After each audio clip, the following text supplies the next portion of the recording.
Camille et Nicolas Santoro sont parents de 6 enfants, un statut qui leur a permis de devenir célèbres grâce à l'émission Famille nombreuse, La vie en XXL. Mais début novembre, le couple a annoncé leur rupture. Camille en a dit plus sur les raisons de cette séparation. Révélée dans l'émission Famille nombreuse, Camille Santoro a évoqué sa douloureuse rupture avec Nicolas, le père de ses enfants Alessio, Nino, Amy, Mae, Mattia et Alba lors d'un live Instagram.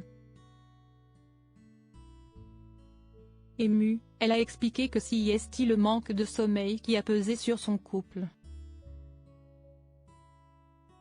Mes enfants n'ont jamais fait leur nuit. J'ai des enfants qui ne dorment pas, a-t-elle révélé. Dans la parentalité, la privation de sommeil, c'est le pire. Épuisés, les parents ne parvenaient plus à s'entendre et se disputaient pour tout et n'importe quoi. Elle ajoute, mais oui, c'est vraiment tarde. Quand ils étaient petits, c'était un enfer. Elle poursuit, chez nous, ça a duré jusqu'aux 3 ans pour certains enfants.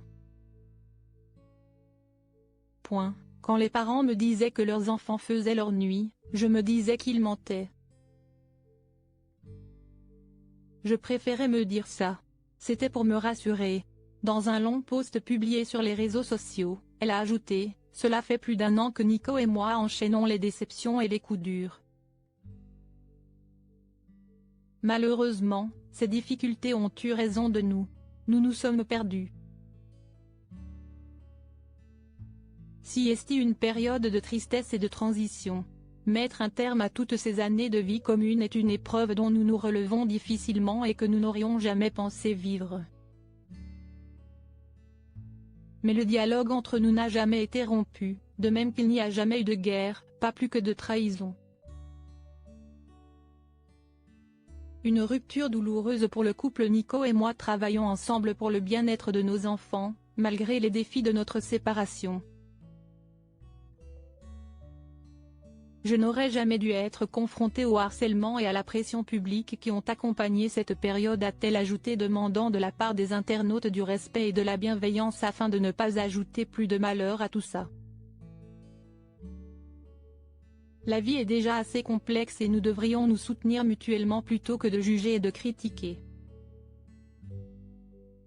Je remercie ceux qui respectent ma vie privée.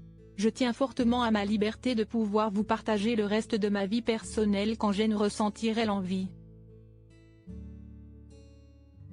A-t-elle conclu.